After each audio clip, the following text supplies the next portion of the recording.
Yo, what's happening, players? We out here with another episode of History of the Yu-Gi-Oh player, and we are through quite a couple of PPG guys, and we're here with another one. It's Frazier Smith, and he's here today on the show. So how are you doing, man? I'm doing pretty good. It's a lazy Sunday for me. That's good. That's good. You didn't go to the ARG, did you know? No, I did not. I canceled my plans to go to the ARG when I booked my flight for Cali. Cali.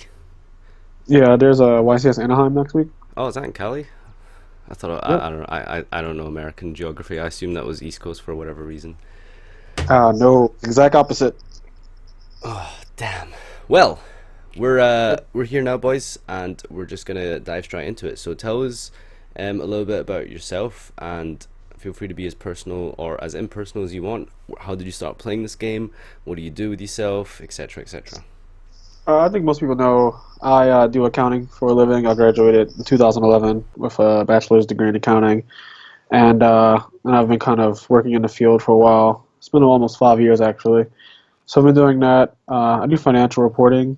That's what I specialize in. I've done taxes in the past and stuff like that. Very boring stuff, but if any business majors, they're probably the only ones who can really relate to what it's like to do the work. Other than that, I don't I play Yu-Gi-Oh. I started playing around eighth grade. Uh, One of my friends was playing, and he asked me to follow him to a card store. He bought some packs, and like he packed, I think Thousand Eyes are strict, and like I bought two packs, and I packed the Jinzo, and at the time Pharaoh Servant was like new-ish, so like Jinzo was really really hot at the time. I didn't know anything obviously, but I ended up trading that Jinzo for a Thousand Eyes Strict, which is a terrible, terrible trade. But I remember a Thousand Eyes Strict was used by Pegasus, who was like my favorite character on the show. So then I decided I wanted three Blue Eyes because of Kaiba. So I went through that whole phase. And for like the first few years of me playing Yu-Gi-Oh, I was doing what they did in the show in Duelist Kingdom season, where you just summon whatever you want out of your hand without paying tribute. So me and my friends would literally just like summon Blue Eyes and summon Dark Magician and summon Gaia and side decks were decks that you could draw from when you needed like a destiny draw. Like we had the game completely messed up compared to what it was supposed to be like. So that was like for a while I played like that, and then I think at some point, uh, I think the show went to Battle City, and I also got older and realized that there was a rule book. So we started tributing and all that bit. I think Goats was the big deck at the time, and I learned how to play that. So that was literally how I got started in Yu-Gi-Oh! And I spent the first couple years just trying to top a regional. They were incredibly hard to me, and but I always wanted to be like considered a really good player because when I would go to a regional, you would see like really good players in my area. Like my area, since I live in Philadelphia and it's really close to New York, you'd see like Shane Scarry and Jerry Wang and all of those overdose guys. Most of the ones on the East Coast would be at the regionals and stuff like that in my area. So it was pretty cool to like be so close to stuff that you saw on metagame.com. Um, but I wasn't good for a very long time, and I think my first ever regional top was I want to say 2006 or 2007. It was T Hero. So whenever T Hero was the best deck or a deck, is when I got my first regional top. I remember being so happy about it because I was undefeated until the very last round of the regional, and I had to play gadgets, and I lost to the gadget deck. But I mean, I had already clinched the top, and I was really happy about that. And then for some reason after that, I started topping regionals like crazy, which is kind of weird because it's kind of the same with people with YCS is like once you top one, you can kind of do it again and again and again. So I started topping regionals like crazy for a while, and then still couldn't top a YCS, although I hadn't been to that many at that time because I only went to the ones that you could drive to, and I needed all my friends to go to because I was so young. So I think I went to the Shonen Championship in Philadelphia, the first one, which was the biggest Shonen Championship at the time. It was 808 people, and I wrote about this in Origins, and it was like a eye-opening experience for me because I thought I was really good because of my like regional tops and just um, actually, at that time, I haven't even had a regional top, so I just was like the big fish in a small pond. Like I was good around my friends. I was locally good, but I wasn't actually good. I just thought I was good. Like so, when I first went to the Shonen Championship in Philadelphia, and I got destroyed trying to, play the decks I saw in metagame, Chaos Control, and Triple Chaos Sorcerer, Return from Different Dimension, all that stuff. I realized that there's a lot more to the game when I was watching the best players play at the top tables, and I realized that they were just doing things that I literally was not doing, like holding their cards and being conservative and letting their opponents play their bombs first, and then they play their bombs second, and that seemed to always win the war. So, I don't know, there was that.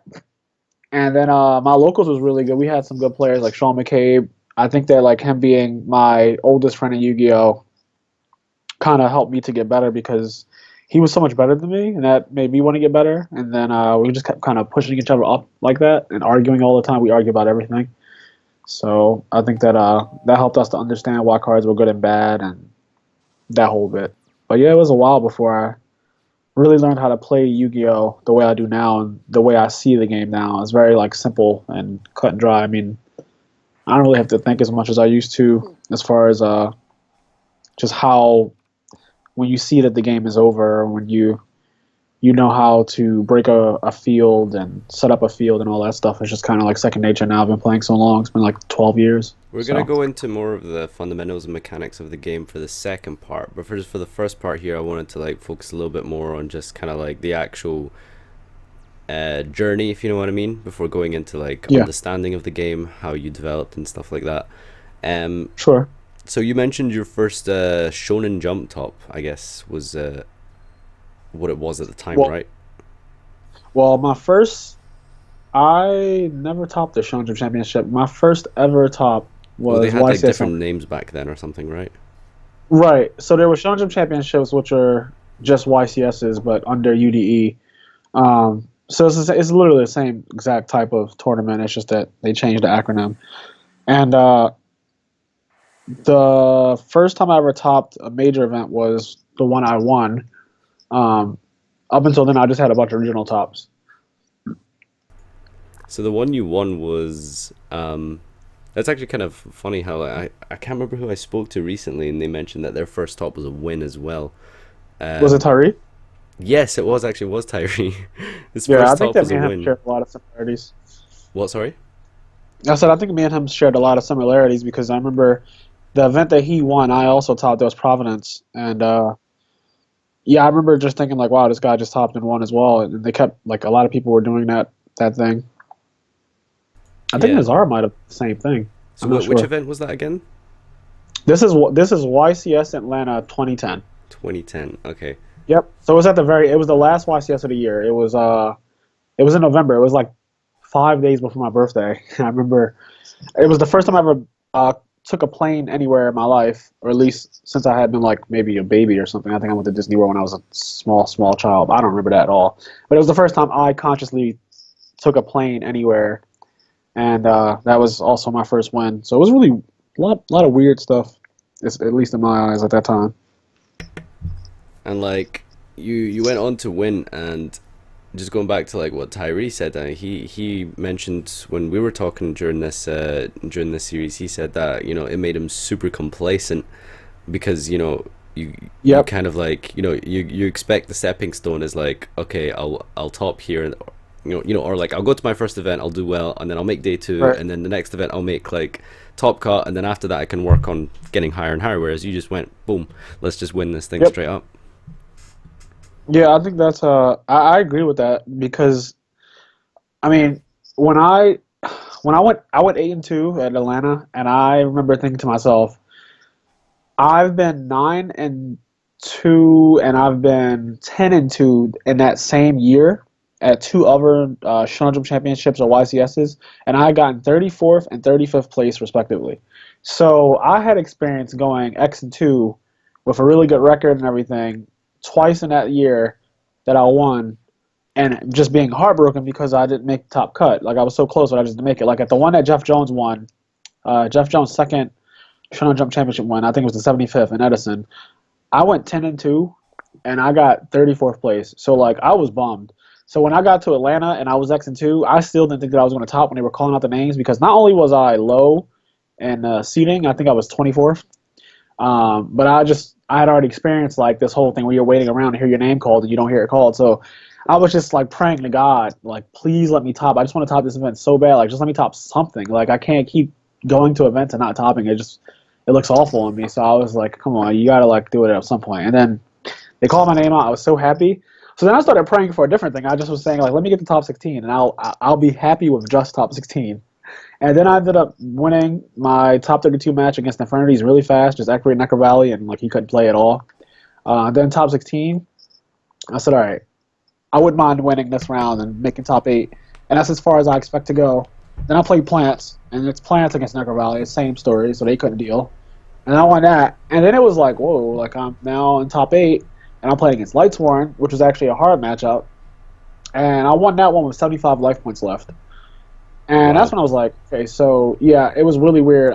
He actually like condomus played in a weird way. He thought I was at 2,000, but I was at 2,150 because I had played Solemn Judgment on something. So I like Solemn down to like 2,150, and then he attacked me with an Aaron, and he was like activate Chalice for game to bump her to 2,000, and the judge and me were both like, no, I'm at 2,150. So he was like, oh, well, like attack, and he like tried to reset the Chalice, but then we were like, well, no, you played the Chalice still. Like that's, you activated it already. Like I took off 2,000. And the judge was like, yeah, you already like played it. So I was like, whatever. So I'm at 150, and then I ended up having to use Solemn again. So like I like Solemn down to 75, and yeah, I ended up just like coming back, and this is game 3. I ended up coming back and winning.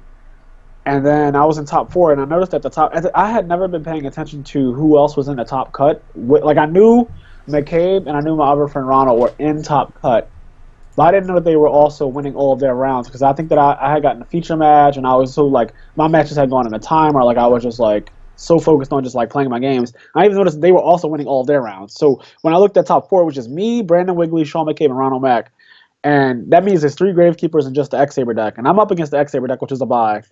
And those have to play each other. And it's weird because McCabe and Ronald had played each other like several times throughout the course of the last week for cards. And McCabe had won pretty much every single time. So when he lost game 1 to Ronald, like it was really scary, I think, because it was like, wow, like this is like the perfect revenge, like to beat him and go to the finals of a YCS. It was just crazy. And then I played Brandon. It was quick 2-0, like road tribute, and I don't know, just standard like Gravekeeper shenanigans, triple Book of Moon, you can never synchro summon, all that stuff. And next thing I know, I was staring at my best friend in the face, and like we were playing the same deck card for card, and it was the finals. It didn't feel like anything. Like honestly, it didn't feel like anything. It just felt like a regular match at locals, just very casual. And then I won the die roll, and I think that was like the entire match, because we kind of knew that like whoever wins the die roll gets to set their spy first, pretty much wins the match. And I got to set my spy first, and that was like the end of the whole match. Like he won game 2 because he got to go first, and game 3 I set a spy and set Solemn, and I flipped it, and he played Solemn, and I solved it back, and he gave me the handshake immediately. So it was just like a die roll match. It's really weird to play the mirror the first time ever. Actually, we never even tested it because we didn't think that type of thing would happen. But yeah, it was really weird. My first top, my first flight. Yeah. Well, damn, that's pretty awesome. What happened afterwards then? I mean, obviously your mindset would have changed a lot, and you did mention, there was a degree of complacency, but did you set yourself some goals, and where did you go from there in terms of events and Yeah. progress? Yeah, so the cool thing is the next event is Dallas. Now I didn't really have a fair shot at the back to back as people like to talk about all the time, because Dallas was the very next YCS. It's February 2011, and that event was Samurais with Triple Gateway and Triple United and Triple Warning. It was just a really really crazy and ignorant format where like you win the die roll, there's almost no way your opponent can win. Like it was just really bad. We didn't have Kaijus, which would have helped tremendously back then. So like people just set up and you just lost. Um, so I like got destroyed at that event. I played Samurais. I went like 4-0, and I just like lost 3 straight. And that just showed me like how ridiculous like that like the variance was, because like I wasn't really doing anything wrong. It was more so just like, well, you started losing die rolls now, or you started getting less lucky, and I just lost that tournament. So then I was like really bummed, because I was like, oh man, I kind of wanted to top my second event, but whatever, it didn't happen. The next event was Charlotte in 2011 for me. I played Dragoonides, I was gonna play X Sabers like McCabe because he kept topping with that deck. Like he could top with it. It was like his best. It was like his favorite deck. So he could like top at will with that deck. And I opted not to play it, even though I knew it was really good, because I wanted to play something the new deck. And also at the time, Konami had promised me a deck profile and like a round one feature match and other stuff. So I was like, sure, I'll play like your new starter deck. So I played the starter deck, and I made it like I put like some tech stuff in there, like 2 7 tools and a bandit, and I made it like a kind of like a stunish, like it was almost like a stun deck because I didn't focus so much on trying to just go rank 8, or not rank 8, well, level 8 synchro, level 8 synchro, and hope to God that those just like hold up by themselves. I had like a lot of traps in my deck. I think that was like the leftover like mindset of my Gravekeepers is just like I like having a lot of back rows. So I ended up topping that tournament. And I remember Jim McMahon, the owner of ARG, approached me at this event. He approached me before the event started. This is on Friday. He's with Jarrell and I think Josh Graham. And he says to me, like, do you want to join ARG? And I was like I was really like scared to do it at the time because I said to him, well, I only have one top. And I topped that event and I won, but it was like the deck was so outrageous that like you almost could not top with it because it was such a high deck. Like a lot of the best players at the time, like Dale Bolito and like pretty much everyone who was really good at that time said it was like the best meta call of all time. So like I was like, well, that it doesn't really count as like me being good. Like I don't know if I'm good enough to be on a team and representing a team. I don't want to start going to events and not topping and then look bad. So I just was like, no, I don't really think I should join. And I said no. I declined his offer. Fast forward into November 2011. I think Billy Brake, actually October 2011. I think Billy Brake is he wins Columbus, and this is his second win. And Jim is at this event. He has a booth. He's vending. And I have, I think, 5 tops now, 5 major event tops. And he's like, so what do you think now about joining? And I was like, oh, absolutely. Like, I felt so confident at that point because only less than a year had passed since I had won. And I had acquired like a 5 tops. So I had a win and 5 tops. And I was really happy. I was really confident because that was like huge. Like, to have that many so fast, that was like huge. And so I joined ARG and he was like, here, go win something. And like, he gave me like I didn't have a deck built, I think, or I think I was playing Karakoris, but I was like, I'm not going to play Karakoris to go like win a side event. So I was like, somebody give me a plant deck, and like somebody behind the booth gave me they just gave me like their plant deck, and I just like went and won the event. And then Billy had just won the YCS, and so it was really cool because like the team was like Billy, like Jeff, Robert Boyajian, and like there was just a lot of good people on the team. And I felt really cool being on like a team with such powerhouses like that. And then that I don't know, like something just changed. I think there was also this thing where I kept switching my deck. So I kept topping like my first like 10 tops are all different decks.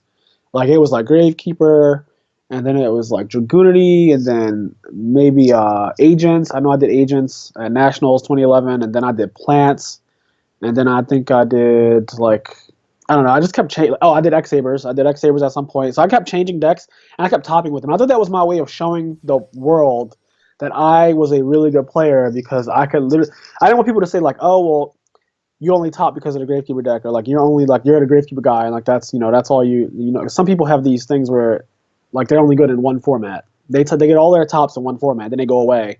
You never hear from them again, or they only play one deck, and when that deck dies, they die as a player. So I didn't want to be known as that. So I wanted to establish very early on that I was actually good and not the deck. So I kept on switching my deck and I kept topping with it to prove a point.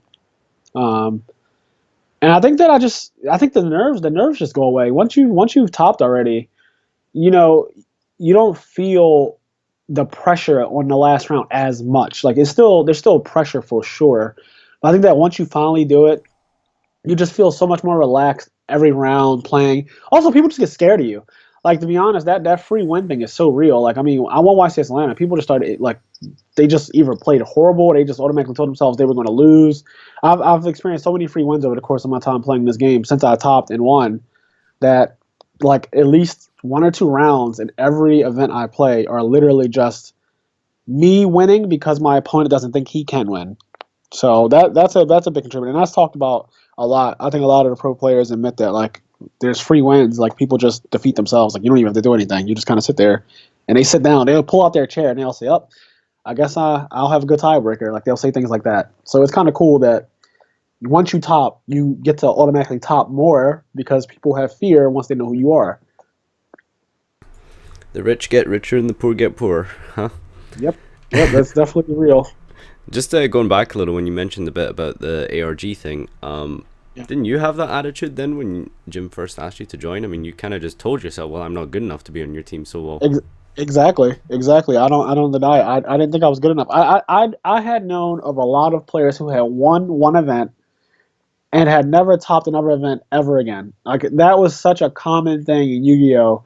For these one-of guys to come out of nowhere, basically get lucky, and never see them again. They never top again. They never even like they just fade off into nothingness. So I was like, I don't want to be that guy on this team that has like the team it was stacked like Jeff and Billy and Robbie, and it was just like I just didn't want to be that guy. So I was actually I don't think Robbie wasn't on the team at that time, but because he didn't join until after he won as well, so which was Indianapolis 2011. But still, there was just like there was so much talent on the team, and here I am with my one top one win. And I was like, I'm not going to put my name next to theirs when I know damn well that I don't belong there yet. Like I didn't feel like I deserved it, and I don't think there's anything wrong with that. I don't think there's anything wrong with knowing your own limitations and knowing that you need to do more work. You need to take it more seriously and step your game up. And that's what I did. I stepped my game up. I got 5 tops that year, and that was like, you know what? Like I think I'm good enough now. But yeah, I doubted myself. 5 tops in a year is actually pretty absurd if you think about it, I guess. Yeah, So, it's hard to do that now. Like not counting ARGs, it's hard to top 5 Konami events in a year. It's very very hard. why do you think that is? I think that is because the game is very volatile, and it's been like that for a while. Like I think that if I had played BA this whole year, I would have been well outside of Pepe. Like let's just exclude Pepe because that was the only deck to play. But once Pepe died and BA PK became the best deck since Tamid won Providence, I think that at that point, if you were playing BA, you could control your YCS tops because that deck was like such a skill intensive deck, and the mirror match was pretty skillful against bad people, and also it didn't brick on like every other deck. Like Cosmo Demise bricked, regular Cosmo bricked, Monarchs bricked, but PK Fire just draws like the same setup every single game, no matter what. All the BA monsters have the same effect. So like I think that you can control your tops with that deck. I chose not to play that deck ever, just because I'm stubborn and I wanted to play like my own random stuff constantly, just how I am. So for me the game was very volatile. I would have these tournaments where like you know, you start off well and then you get destroyed, or you start off bad and you win out, but then you don't top because your record you lost too early, so your tiebreaker suck. But I mean, 2012, if you look back at it, like Rabbit, Wind Up, and Sector Dragons, that was an awful format. Like that was awful. I mean, I think we had the worst year of champions ever in 2012. I mean, most of the people who won had never topped an event, and they have never topped anything since they won in 2012. Like we just saw a lot of one-of winners, a lot of random people, bad deck choices, bad decks, just like come and just run a train on Yu-Gi-Oh for like a straight year. I think we had one really good champion in 2012, and that was Aaron Noel. I think he had already won Canadian Nationals, and he had a few other tops, so he was good. But out of like the rest, everyone else was just kind of like randoms or just not very good, and just faded away. And it was just like when the die roll summon rabbit, like the game was so over. There wasn't a kaiju to save you, and it's kind of like that right now. Like I just watched ARG today. I don't know if you saw any of the coverage, but like the ABC deck, I watched Patrick Hoban play top four, and the guy won the die roll. He opened up ABC Dragon Buster and some back rows, and like he won that game very easily, even though Hoban opened up Soul Charge. The game two, Patrick opened up like double Tree Toad and all these other monsters and Soul Charge and Instant Future. So he won that game very easy. And then game three, the guy opened up Dragon Buster again with back rows, and like Patrick couldn't do anything. So it was just like really quick back and forth. All the games were one turn. They were all decided on turn one. Like there wasn't much. You set up your field and like you literally watch as your opponent tries to break your field. If they don't break it on the first turn of the game, they lose. And that's what I've watched the entire coverage. I didn't really see any dueling. Like I think the finals are the only matches where I saw like some playing. And I think the Metal Foes against Blair Hunter, the guy Peter Trana, he messed up really badly, but he could have won game one. Even though Blair opened up like Buster Dragon and like all these back, like he opened up insane, and the guy still fought through it. And on the last turn, he decided to just like start playing awful and lost. So I like it's just really hard. Like a lot of the games, you really just lose on turn one or you win turn one, and it doesn't require much from your opponent. All the side deck cards are blowouts. System down is a blowout. Like the winter cherries is a blowout. Um, I just So bringing it back a I little bit before we go into yeah more about the game, where were we at? We were, I think your fifth or sixth top in 2012. Were we at 11? yeah yeah 2012 I think is like my sixth top. All right. So for the next, let's see, how long do we have? Let's say for the next 5 or 10 minutes, you bring us up to speed to where you are today in terms of the timeline. So starting from where 2012 up until now. That's where you left off from, right? Yep. So I was in 2012. Let's see. 2012, really bad year for Yu-Gi-Oh! I think I actually had only two tops in 2012. And then going to 2013, one of the better years for Yu-Gi-Oh! Where you get Dragon Rulers.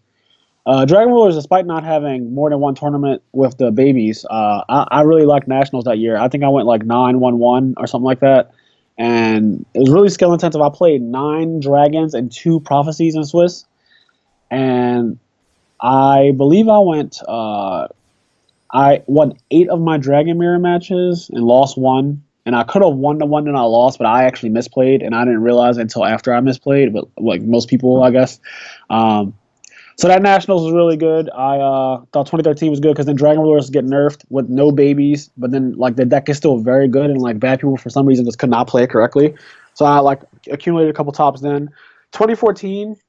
I know that's Hat and Gear. I didn't like that year, but it could have been better for me if I had just chosen. There's another instance where I chose to not play what the quote-unquote best deck was, which was Gear. I just refused to ever play that deck. So I played like everything else, and I would get destroyed by it a lot of the times at events. I finally What decks did you play? In 2014. I know you played that cat deck, I think, that you came up with, but I don't remember much else. Yeah, I know I played a. I'm trying to think. 2014 is such a blur to me because all I can remember from 2014 is. So we is have Hat. Infernity, Sylvans, Mythic Rulers. Yep. Okay, so if rulers were around at all, I played that deck, and that deck honestly wasn't that good.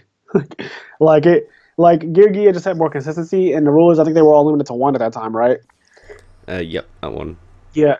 So that deck wasn't really that good outside of Soul Charge, like before Soul Charge was a card. So I probably played that deck for a while. I did play that deck actually, because in 2014's YCS Philly, I live in Philadelphia. 2014 for YCS Philly, I got a round 1 feature match or a round 2 feature match. I win game 1, but then games 2 and 3 I just brick with my Dragon deck, and like I get destroyed. So like I remember like having like those bummed out losses like that, like for a lot of the year. Then Hat came out, and I thought Hat was really good, so I played it for Nationals. I top Nationals, and I played it for the. Then I switched it up and played Cat, which was Curry Bandit Artifact Trap Tricks. I played that for the ARG Nationals, 20K, the first one ever, and I went like 9-1, or I think that was 11 rounds for some reason. So I went like 10-1, and I topped that event with Cat, and I felt really confident in that deck. And then 2015, that's Necros. So every top I had in 2015 was Necros. I didn't have any tops outside of Necros. 2016 Bosch Pepe. I think that was like the best deck I've ever played in my entire life. I played this game pretty much every format of Yu-Gi-Oh ever, and I've never felt a deck be that outrageous. Like I played Frog FTK in 2010, and despite the fact that deck like killed you and didn't let your opponent go, like they didn't even get a turn. Like Bosch Pepe just was like insane. Like you could go back to old formats and destroy like every deck basically with that deck. It was just. And I play like Strikes and Ariadne, and I think this is this year. I think nobody outside of a few people played the Ariadne version. And I thought that version was superior because I realized really early on that no matter how many monsters you have in your extra deck depending on something, it doesn't matter if someone has 1 strike set or 1 warning, you actually can't do anything. So I like top that event. I played 15 straight mirror matches, all 10 rounds of Swiss. Every single round was a Bosch Pepe mirror match. And every round in top cut was a mirror match until I lost in top 4. Then I had to play Cosmos, and that guy let me go first, and I won the Minerva. So that was a free $1,000 on a die roll that he won. Shoutouts to Uri. And, yep. Oh, you actually know him. Yeah. Yep. So that was nice. And then let's see. Nationals this year was rough. What were the decks this Nationals? It was like Monarch Monarchs. and PK Fire, and I decided to play Cosmo Demise again. Terrible deck choice. Terrible, terrible deck choice. At this point, I should have either switched to Monarchs or switched to PK Fire, but I didn't think that I had enough time to learn PK Fire, and I hated watching Monarch players brick so much because so many times when I beat Monarchs, it was because they couldn't play. Like I didn't do anything to them; they just couldn't play. I didn't want to be that guy sitting across from somebody who was awful or just not nearly as good as me, and then losing because my hand I can't play. So I just literally I just didn't want to. I just don't want to do that to myself. So I ended up playing a deck that I had already topped with. I had topped with Cosmo Demise, and I had gotten some karma. I swear it was like Royal Tribute had came back to haunt me because that event there were 4 rounds in that event where and one of them was against Corey McDuffie. There were 4 rounds at this year's Nationals where I went summon 10 can, set like all my back row, and then I went card demise and I drew 3 monsters. And I would have to just drop my whole hand at the end phase, and I would just like lose the game because I went minus on card demise. Like I didn't get anything off of it. Like it didn't even replace itself. I just straight burned the card and my back rows were like fake. They'd be like I don't know like terraforming or something like something weird like just other bad like teleport because you can't play it at the same time you play demise. So I like set it and like it was just awful. It was just a very awful event for me, and that happened like legit 4 times. I remember my opponent's like, "Wow, that's actually kind of crazy. You drew all monsters," and I was like, "Yeah, I only played 12. Like it's crazy. I lowered my monster count, and I'm still drawing all monsters." So, but that was Nationals, and then I switched to like BA Monarch. After that, I thought that deck was insane. Um, I love that deck. I wish I had more time to play that deck. And then I started playing Herald of Perfection after like all the decks got hit. I was playing that for like a month. The like Herald Christia deck. I was doing like Gale Dogger and all that stuff. But the problem was that people were maining Kaijus not because of Herald, but because of like the other decks. So their maining Kaijus, which actually ended up hurting me. It was like a good deck in the wrong format. One of those scenarios. It was like the perfect storm where I just got destroyed. I went to like an ARG and tried to play it, and I went like X2-1 or something with the Herald deck. I had gotten Kaiju game 1 like 3 times, and I was like, all right, this is actually not a good meta call. So that sucked. And then I just kind of switched back to like playing like a real deck recently. Or kind of real. Like I played Metalfoe Magispector, and that's because I don't know what's wrong with me. I just don't like playing conventional decks right now. It's like the last few years I've just been so outside of Necros. Maybe it's just part of like who I am as a player. I just don't like playing what everyone else is playing all the time. Like unless I really feel like there's no other option. But I feel like there are options right now, and that's why I keep playing like these weird decks. I keep on doing these things that are just like so unorthodox. Like I don't know. It's just I guess that's what Jeff Jones feels like. Like he doesn't want to play like the meta. And even he had the buckle sometimes. Like this year he played Monarchs and he topped with that. And so I kind of feel like that. Like I kind of feel like I just don't like playing decks. Like I know Metalfoe right now. Like I consider that to be the best deck right now, just because it reminds me of BA in a sense that all the cards do the exact same thing. So it's kind of hard for you to brick. Like they all have the exact same effect. All the BA monsters have the exact same effect. So your deck gets started no matter what on turn 1, no matter what you draw really, which is really good. Whereas ABC, if you ever watch an ABC player play and they don't draw Union Hanger, you tell me how good you think a rank 4 deck is in 2014. And that's kind of that's kind of how I feel about like the current state of Yu-Gi-Oh. Like ABC is good before Invasion of Vengeance or whatever it's called came out, like before the new pack came out. But now I just think that ABC is such a glass can. I think this was the first event it won. I think that this ARG Blair Hunter winning this event. I think this was the first time that ABC has won an event. I'm not sure, but I think so because Liverpool was BA, and the last ARG was Metalfoe Mirror Match. So I don't think that it has won an event yet outside of this ARG. Yeah, I guess you're right. So I guess we're up to where we're at now. Yeah, the Metalfoe guy, he could have been in the finals. I don't know if he would have won the whole event, but the Metalfoe guy who was in top 4, he could have most likely been in the finals because he had game 1, and he just kind of made some really, really weird plays in the last turn to lose. And I think Metalfoe's the fact that Blair opened up like Buster Dragon, I think Tsukiyomi, and like something else, like a gadget with like 2 back row, and one was like Dimensional Barrier and a Strike. Yeah, it was Dimensional Barrier Strike.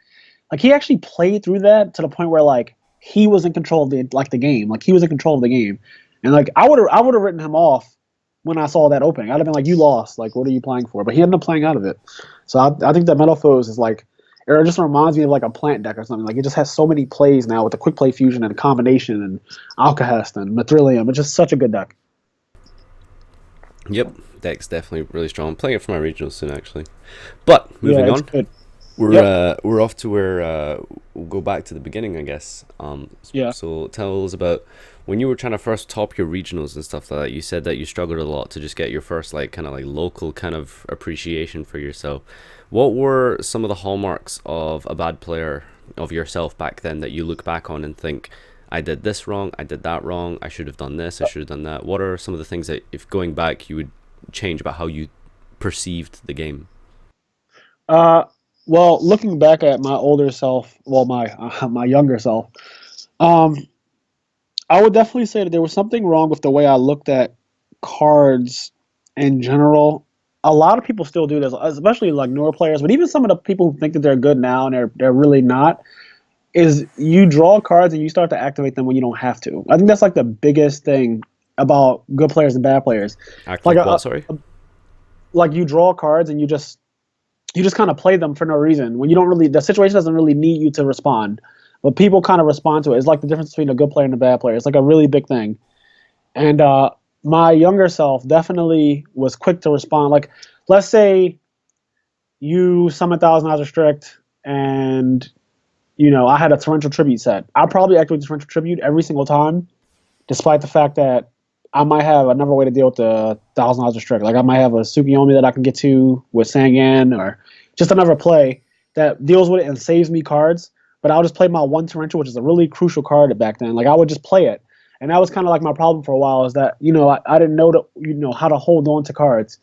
And I still see people do it all the time. Like, they just don't know how to hold their cards and, hold back a little bit and try to deal with things that are on the field or wherever with the least amount of output. Like, they throw so much at it, and then when you do that, your opponent just goes, "Okay, I'm going to throw my hand at what you already have out, and I'll just beat your hand now because all your stuff is out on the field, and it's not that hard to counter it once it's all visible. Like, I can just see exactly what I have to do to beat you." I think that's a big thing, is that I didn't know how to do that back then. I just would like put all my cards out, and if I won, I won, and if I didn't, I was like, "Oh, you got lucky." Like, just I a think really bad someone gave me a really mindset. good analogy of that. I can't remember who it was, but I'm pretty sure they were on before. They basically Mm, said like one of the biggest problems, something I did as well. I mean, everyone probably did that at some point. It's like yeah. they called it whack-a-mole Yu-Gi-Oh.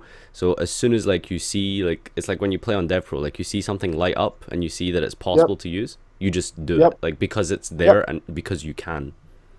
That's exactly what I agree with that analogy 100%, because that's what I was doing. I was pretty much just playing my cards because they were illegal for activation. I would pretty much activate it. Now, if you watch me play, I don't even like to activate cards ever. Like, I am such a, I don't want to say conservative, because my mindset for playstyles has changed. Like, I used to believe in something called playstyles, but I don't think that's a thing anymore. I don't think that wasn't a thing really ever. There's always a correct play. And I used to have this mindset for a long time that there was, conservative players, aggressive players, and never did I realize that no, there's just one correct play always, and you need to be making that play and not necessarily playing conservative or aggressive. Now, yes, you do switch in the middle of a game. Like, you can switch your style. Like, right now, I need to be aggressive because of this reason. Like, because I need to put him on a clock. So right now he's at 4,000, and if I turn this monster to attack mode, even though he might have Mirror Force, this will be a two-turn game now, as opposed to if I attack him with just this one monster and attack and keep the other one in defense, it'll be a four-turn game or something like that. So I realized that, like, kind of like later on in life, I realized, like, oh wow, like, you just have to, you play according to the game state. You don't really play, I'm a conservative player or I'm an aggressive player, meaning that you always play conservative or you always play aggressive. That's not how the game works. You should be playing based on the situation. So I realized that later on. And what about when it comes to like breaking that habit? I mean, how it's kind of something that's probably kind of easy, well, easier to break than some other habits when it comes to playing the game. But what are some things that you did to like kind of realize and go, hey, actually, like you gave the example of restrict and torrential. When did you kind Right. of like when did it kind of click and it just you kind of start thinking to yourself, oh, I can actually just deal with this a different way and save my important resources, etc., etc. Reading. Honestly, I did a lot of reading. Like, one of my I'm like a seeker of knowledge all the time. I love reading. I read all day, every day, just constantly. Not just Yu-Gi-Oh, but just like everything. Like I just read a lot, and I'm always taking the information. So I would read like forums, Duelist Grounds a lot, uh, metagame when it was around, a little bit of Pojo here and there if I wanted to see bad stuff, and then I just kind of like absorbed information. I read feature matches, and I would see what the best players were doing. I would see what they were like holding back, and that will like teach me like, okay, so why the hell did he have solemn judgment here and he didn't activate it when he could have like stopped himself from getting like brain controlled or crush carded. And then I'll see like the outcome of the duel, the guy who like held solemn judgment and then made his play, and his opponent tried to go like, let's say, wing blast back in 2008 Teledad, and he's like, solemn judgment, your wing blast, and he destroyed the guy. I'm like, okay, so that's what he was waiting for. He was waiting for the guy to like try to stop his own play. So I realized, okay, so instead of using solemn on, on their turn, I should use solemn on my own turn. And so like I started realizing how to play my cards just in a different way than what I had already set them out to be. Like I had a tunnel vision with every card. Every card was like, this is how you use it, and you don't deviate from that. And I didn't know how to really make the full use out of my cards until I read a lot and saw a lot, and realized like, okay, so every card can do more than just what you label it as. Like Solemn Judgment is not a defensive card. It can also be an offensive card. I needed to make my own play. So Yeah. Okay. What kind of influenced you to like search for that? Because I mean, a lot of you have like this kind of stagnation with a lot of players. They get into the game and they improve. They get to like a sort of average level. It's kind of where I'm at for like the past 2 years. You kind of just stagnate where you don't really improve. You're just kind of stuck in this like mire right, of like not really getting better. I mean, surely you had someone around you that like lifted you out of there or right, like pushed you. right. So are you asking me like how do players get better with having Yeah, I someone mean, well, around? I mean, for you personally, like, what is it that you kind of like? Did you just out of your own kind of initiative thought, oh, I want to get better, or did someone kind of like maybe at locals point out to you and say, hey, by the way, why don't you look at these resources and read up on these websites? Uh, okay, so yeah, and like my first ever local had a guy there named Kevin Daly who actually was really nice to me, and he told me about metagame, and that was like a big deal because it was kind of good and bad. So it made me net deck. Like I became a vicious net decker at the time. I just like copied every deck that won basically, or I just copied the deck that like the best player in the top cut played. So if like Adam Core on top was something, I would just copy his deck. Um, but basically, I learned about metagame, and like he would always tell me like when I misplayed after a match. Like he was like very like much of a sensei in a way, and that helped me a lot. Uh, I think that it helps when you have somebody at your local who's much better than you and they don't mind helping you. I kind of do that at my own local now, although I'm kind of considered like the mean guy, but in a funny way at the same time. Like I'll point out people's misplays and tell them how they could have won, and then they'll realize like, oh yeah, you're right. So I kind of do that all the time. Like I'm always doing that in my local. Like everyone knows, like if I'm watching your game, you better believe that if there was a misplay, I caught it and I'm going to tell you about it. So I'm like, I'm that guy now, but there was a guy like that for me back in the day, and he helped me a lot to at least understand that there was more than just my local. Like kind of opened the world for me. Yeah, cool. That's fair enough. Yeah. All right. So in terms of debt building, I mean, you mentioned that you net decked a lot and stuff, but I mean, Yep. you were probably a lot younger and stuff Yeah, I back was then. like 13, 14, Yeah, 15. I think I was 15. Oh 05, I was 15. So I was 15 years old. And that was just like the culture at the time. Like, yep, somebody played this really good deck. Copy it. Card for card. so I mean, maybe not a little bit before that, but I guess around about this time, I mean, you net deck and you go and do well with an event with it for whatever, wherever the event is and whatever the format is. How did you break out of that cycle, or even if you still, to an extent net deck, what were the things that you do differently now that you did back then? Like looking, in the same way you look back and say, oh, these are the misplays that I was doing in terms of my technical play. What about deck building? What are some of the hallmark mistakes that you did when it came to choosing a deck, building a deck, and just preparing for an event in general with regards to actually building the deck itself? Um, Let me think about this. So I net decked for a while up until I think after I won, I completely stopped looking at like what other people were playing and taking it as it was. Because my second top was Dragoonides, which there wasn't a deck list out for that at the time, so I kind of like made that from scratch.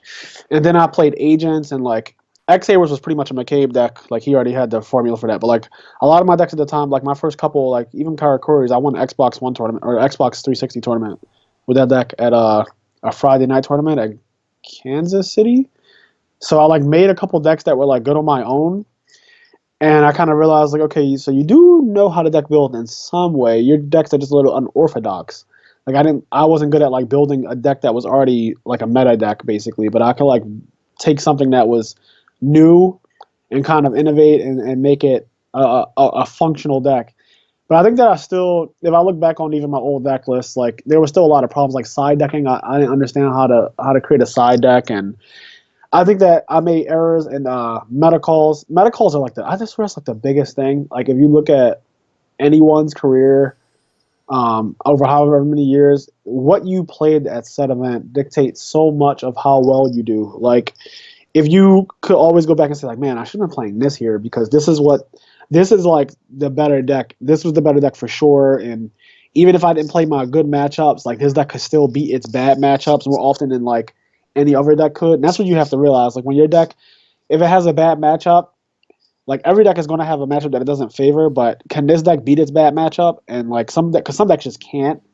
I think making a good meta call and stuff like that is just really important. And if I could look back and say like, yeah, this is what I should have been playing here. I probably can go through every event and say like I should have been playing this deck here, should have been playing this deck here, and that would have helped me a lot. And now when I prepare for an event right now, um, I just kind of see what the meta is like. So like this ARG, for example, this ARG is going to dictate what people play next week in Anaheim. So Patrick made a new water deck with the swap frogs and all this other stuff. That some is like tree toad and craziness. So I think people will play that. I don't think a lot of people will play it because I don't think the deck is like that good. It seems to have a problem with ABC. And it also does something that I think every other deck can do anyway, which is it makes a really, really broken field turn one. But I don't think that that's special. That's not unique to it. Like every other deck right now can also do the same thing turn one. Like summoning Karen and Ultimaya and Crystal Wing or Void Ogre Dragon, and then the other deck like summon ABC Buster Dragon, Tsukuyomi with back rows. Pretty much what I'm saying is that every deck right now can make a field turn one that's outrageous and pretty much cannot be broken. So if I had to choose to play a deck like that, I don't think there's really a reason for me to play his water deck when it seems very glass cannonish. Like going second just seems to really suck. As I watched both his feature matches today, and going second did not serve him very well. So it's not my type of deck, but I think people will play it, so I'll take that into consideration. Also, there'll be a lot of ABCs, the easiest deck to play. A lot of the below average players will probably be playing ABC, and you can always lose to that deck because it's very powerful, despite the fact that it's not. It just does something very, very ridiculous with such little interaction. I just wanted to go back there a little bit to your reasoning for Mermail. I mean, do you not think that? So, I mean, you gave the reason that, okay, so Mermails don't do anything unique going first. Every deck puts up an outrageous board going first. Right. But right. It's one of the better decks going second, surely. That's why it's has It its didn't advantage. look like it, though. It did not look like it at all. I mean, I watched him go second every time. Like, he won second in both feature matches, and he got destroyed in both of them. Like, pretty convincingly destroyed. Like, he went second and had Soul Charge, and he was only up against like a Buster, and it was a standard opening, honestly, for ABCs when they open up Hanger. It wasn't anything like his opponent like sacked him or anything like that. It was like this is what happens when ABCs open up Hanger. There's just a basic everyday run of the mill hand. When you open up Hanger, you end up with Tsukuyomi, Buster, and some back rows with standard.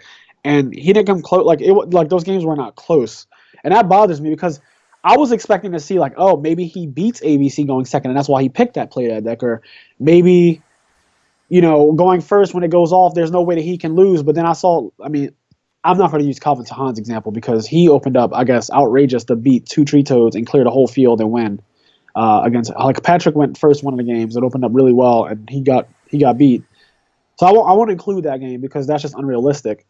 But the games that I did see him go second, they just did not look like Mermails were doing anything special that Gofu Bambuku or Gofu and whatever else couldn't take care of. Like I think that you can accomplish the same exact stuff going second. I think you have a more of a chance going second with metal foes, for example, than you do with water. I just think metal foes, like, I watched a guy in top four literally come back from three back row, including a strike and dimensional barrier, Buster Dragon Tsukiyomi, cards in hand, like it was just crazy, like how much advantage like Blair had on turn one and second turn, because when you detach the ABC Buster, it summons all these monsters, and then you equip with another Union Hanger monster, and you summon that monster on your turn, and then it equips again.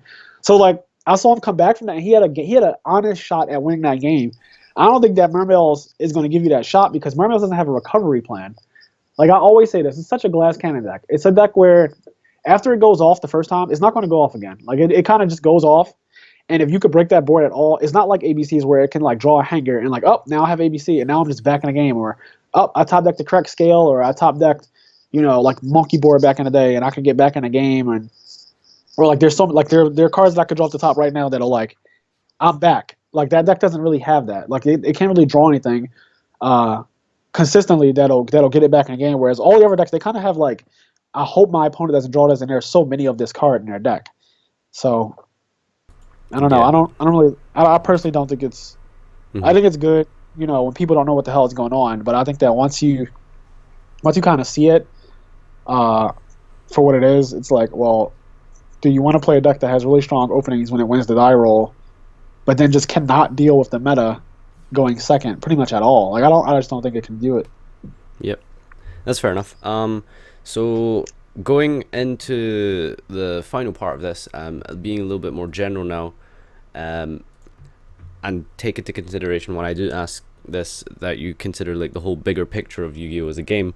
So you mentioned earlier, for example, like discussing when it comes to like things like blowout cards. So you mentioned something like System Down.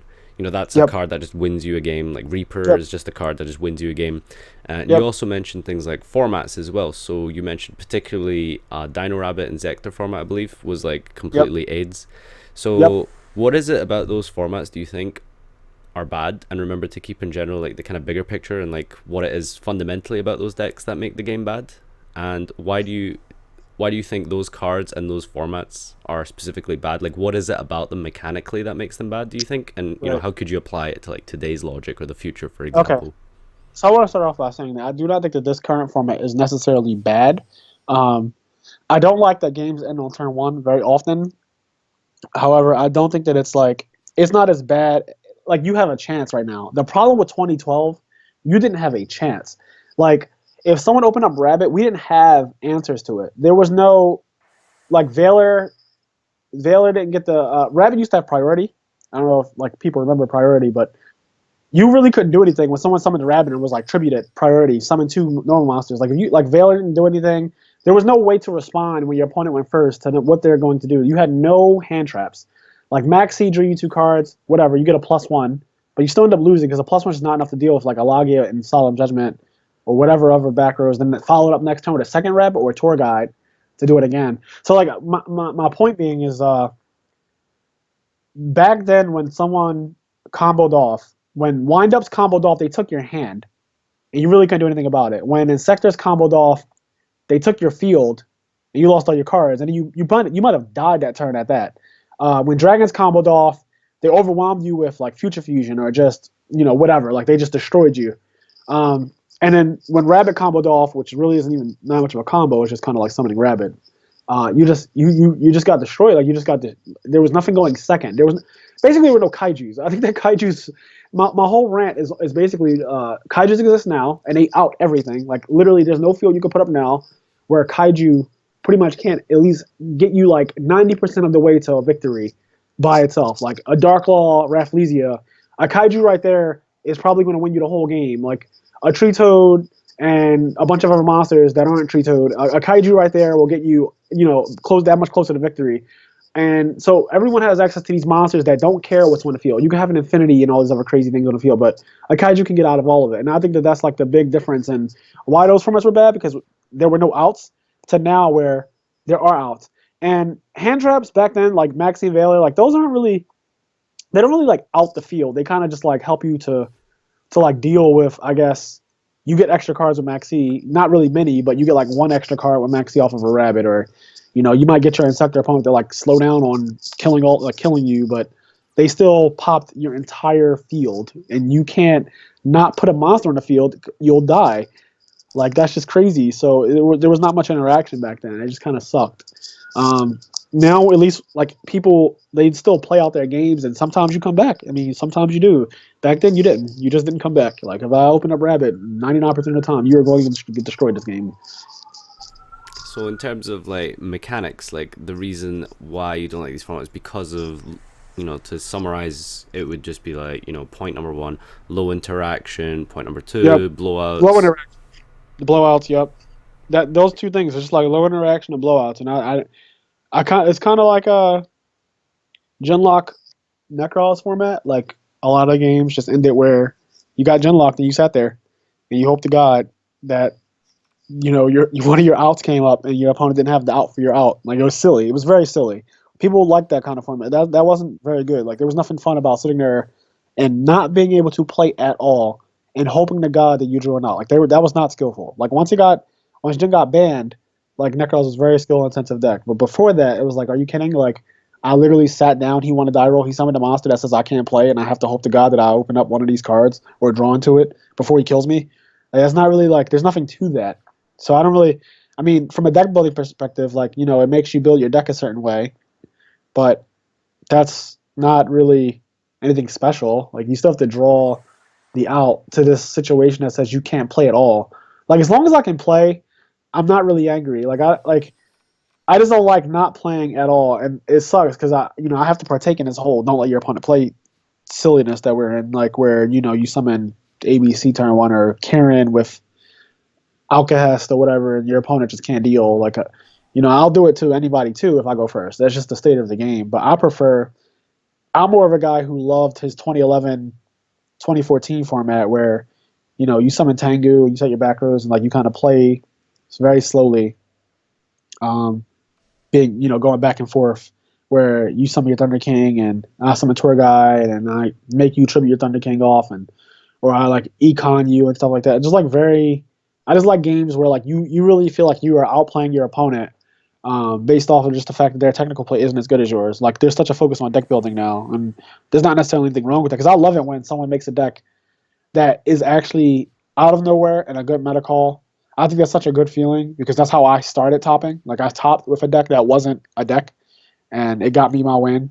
So like I relate to like the whole deck building is the answer, but I do love technical play. Like I was birthed in a format where that was huge. Like you had to be like playing goats was such a huge technical play format. So like I grew up in that format where you had to play better than your opponent. Like that was such a big deal for me. Not really are you playing more than one Tsukiyomi? Is that really going to be the difference between you topping? Like, no, it's more so like, are you a better player? And I like that. I like that more than just, I built this really nice deck, and I beat you because my deck is better than yours, and that pretty much will carry me the whole way.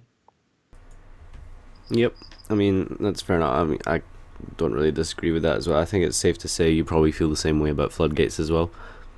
Yeah, I hate. I mean, I pretty much think everyone hates floodgates. Like I don't think that anyone likes them. I think that we all just like accept like, oh, you have to play your emptiness or you have to play anti-spell because pendulums. Like they just suck. Like no one wants to play. I mean, at the same time, here's the problem because I don't like to complain without also offering the other perspective, like playing devil's advocate on myself.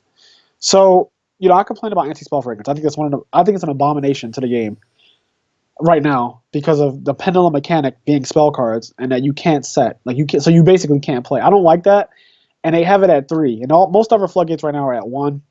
So anti-spell fragrance bothers me. However, Metal Foes is such an outrageous deck that if anti-spell fragrance didn't exist as a check, like there would be no reason to play any other deck. And I'm not sure if that's a good or a bad thing. Most likely it's a bad thing because Pepe Bosch, like, that deck was so outrageous that if there were really there wasn't a check to that deck. Like that deck could main deck Twin Twister because it played so many discard cards like Damage Juggler and Trick Clown and all that stuff.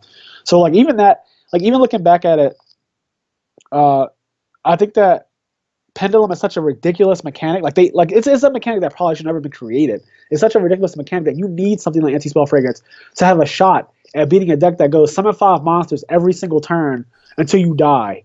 And I won't stop doing this until you pretty much flip anti-spell fragrance or flip a strike on me. I think that the mechanic is so ignorant that you need cards that are like anti-spell fragrance that say you can't play, so that deck is not as outrageous as it is. But the problem is that deck is as outrageous as it looks. Metal Foes is such a ridiculous deck. Like the first turns of that deck, drawing 5 Metal Foes is actually just going to end you with 4 back rows and 3 Pendulum Summit monsters, and probably draw a card. So you're going to draw a card, have all these 4 back row, or probably 3 back row, as you're going to play your fusion and draw a card. So you're going to have 2 scales, 3 monsters, 3 back row. Turn 1 from drawing 5 cards. So you end up with you start with 5, you end with 11 or 12 cards. That's just kind of crazy. So there's nothing okay about that either.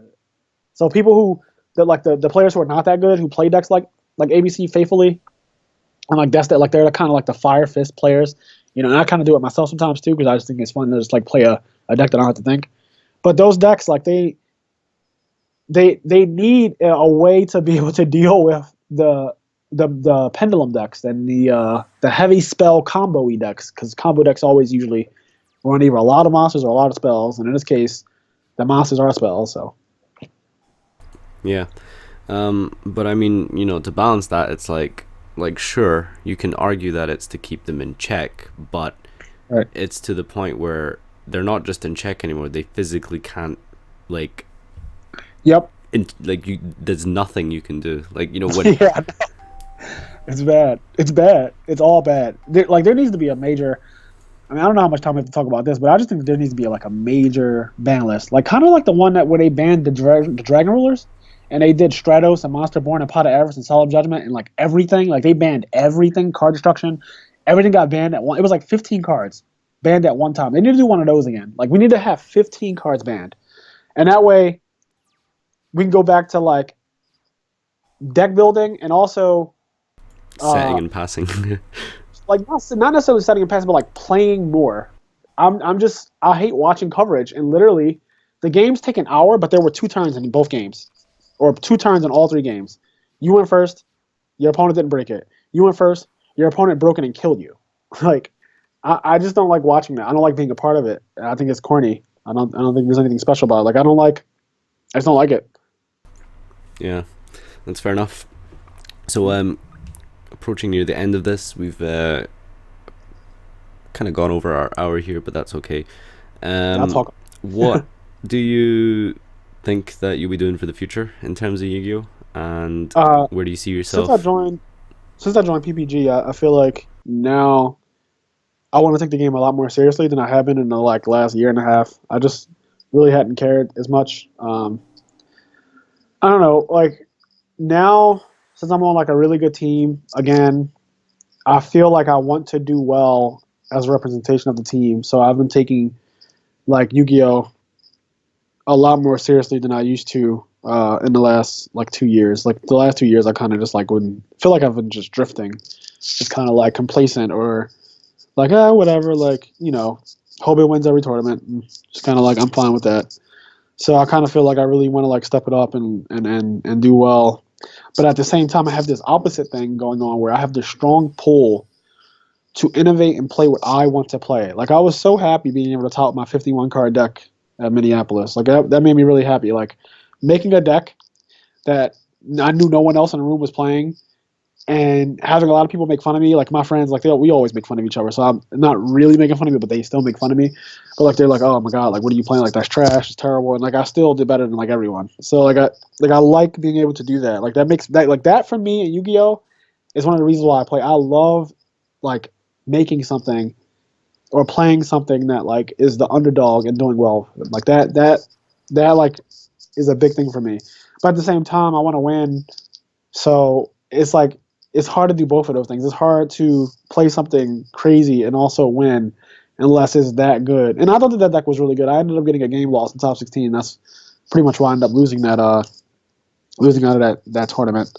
But I think that deck was actually really good because, once again, if Metal Foes are the best deck and you have a strike set, basically Magic Spectre Tempest is a strike, I realized that I didn't want to just play straight Metal Foes because then I have to play like the Ariadne build. But if I played the Magic Spectre deck with it, which already plays Karen and stuff and Bambuku and has the field spell, has counter traps that are searchable. Like I like the idea of that more. And also Magic Spectre just steamroll BA. Like BA just cannot deal with Magic Spectre Tornado. So I like the idea of combining those engines, two Pendulum decks, and being able to like steamroll like 9 opponents with it.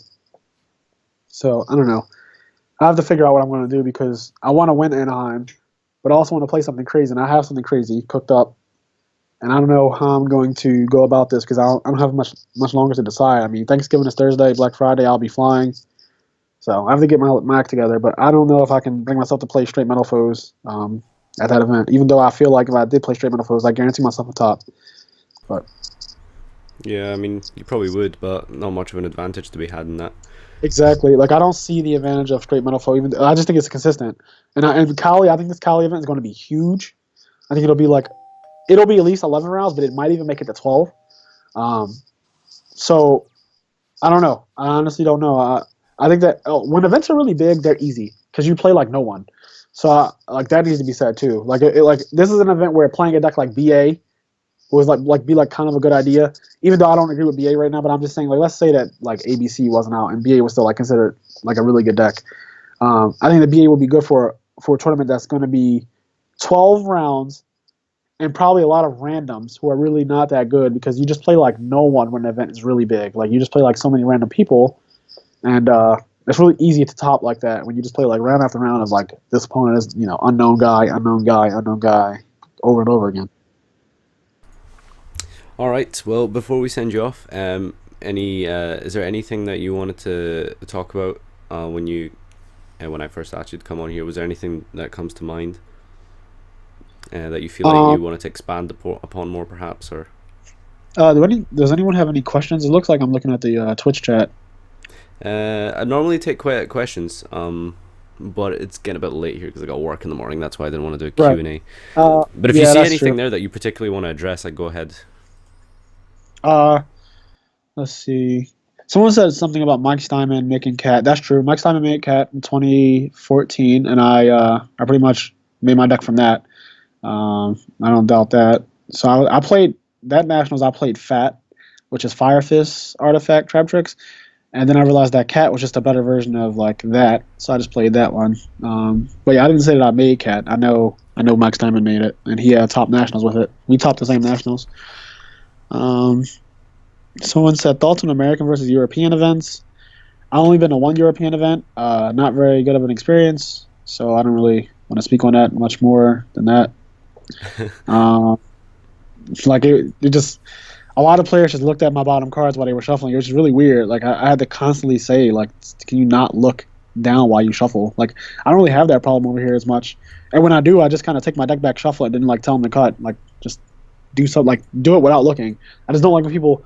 I don't like when people pick up my deck. Like don't pick up my deck and have it on its side where you can see the bottom card. Like I'm not stupid.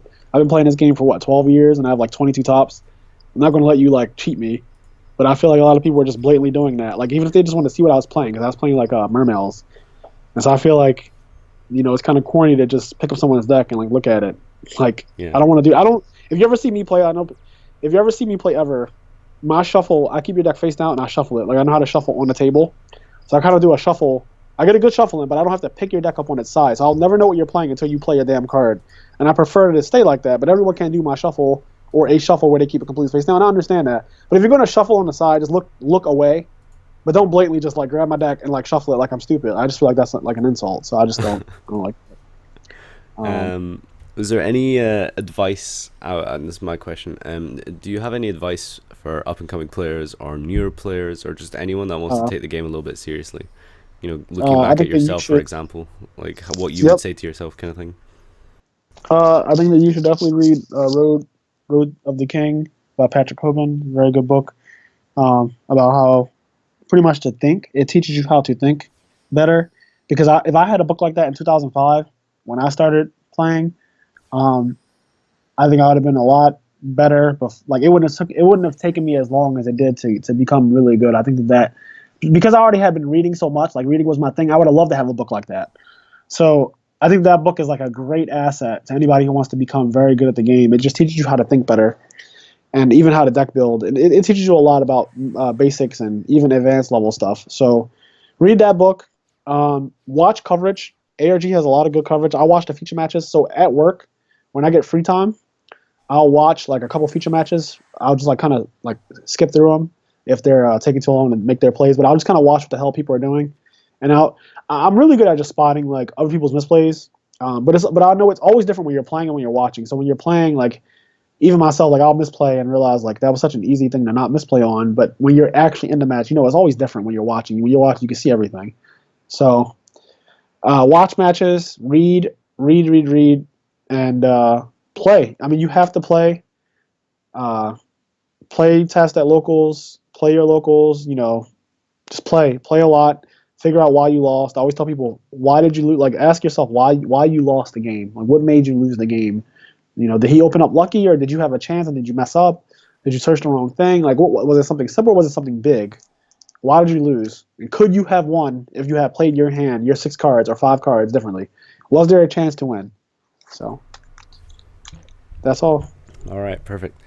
Well, guys, thanks for watching and tuning in. If you're live, this will be on YouTube tomorrow night because I have videos planned for today.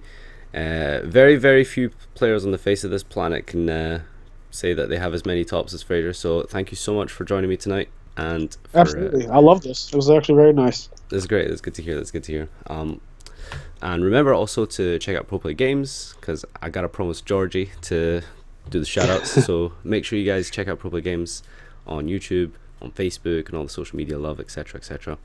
But yeah, thanks again, guys, and we're out. So take care and goodbye.